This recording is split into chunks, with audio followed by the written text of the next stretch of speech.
This is how are adult coloring books good for our mental and emotional health. Mental health is not a destination, but a process. It's about how you drive, not where you're going.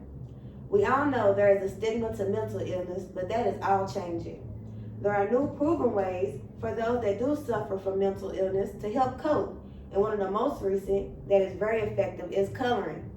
Coloring books are no longer a kids-only activity. Some call the books art therapy.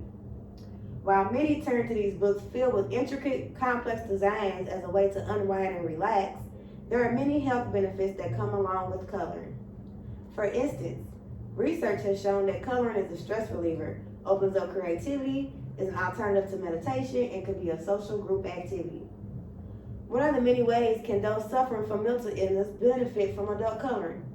According to ERCare24.com, 1 in 5 adults in America experience a mental illness. Daily stress is becoming more of a common issue for adults in many different age groups. Adult coloring books are great for emotional and intellectual health as well. Meditative coloring is a good alternative if you want to try to reduce anxiety. According to MHALandcancer.org, people who have been incorporating adult coloring in their daily routines report sleeping better and can focus better. Some will also agree that there are many good reasons why drugs alone should not be the reflexive treatment of choice for many health problems. Is drug treatment alone an effective way to treat mental health problems?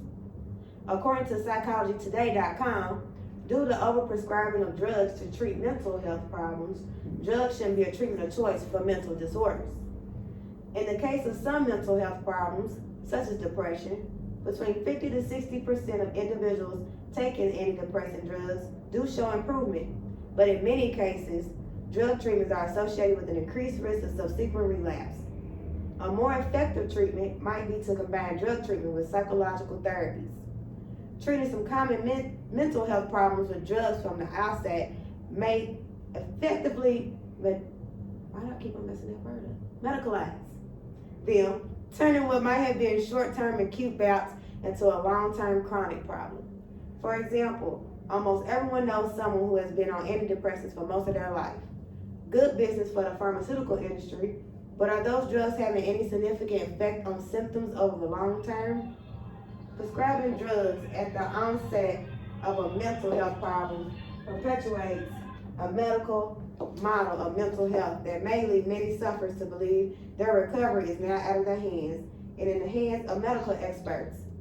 This is akin to labeling a mental health problem a disease, and this can have very significant negative effects on the sufferer's ability to self-regulate and help themselves. For example, study shows that recent attempts to label obesity as a disease actually has a significant negative effect on self-regulation of obesity symptoms. Furthermore, one of the main things those with mental illness deserve and need is support, whether it be for a friend, family member, a stranger, or most importantly, yourself. What are ways we can help support loved ones with a serious mental illness? Often it can be hard to know how to best help and support a loved one, so we all should self-teach ourselves in knowing the signs of mental health disorders, such as sudden withdrawal from social interactions and noticing long-lasting sadness or irritability in one, and how to address and approach them. Even if you feel your support actions are not making a difference, they are likely making a difference to your friend, family member, or co-worker. Knowing you are there for them can be very important in helping their recovery. We should always remember and practice daily that a hug, smile, encouraging words from a friend, and a good old coloring book and crayons can go a very long way. What other many ways can those suffering from mental illness benefit from adult coloring? Is drug treatment alone an effective way to treat mental health problems? What are ways we can help support loved ones with a serious mental illness? We all know there is a stigma to mental illness, but that is all changing. There are new proven ways for those that do suffer from mental illness to help cope. The most recent that is very effective is coloring.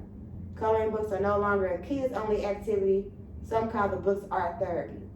Mental health is not a destination, but a process. It's about how you drive, not where you're going.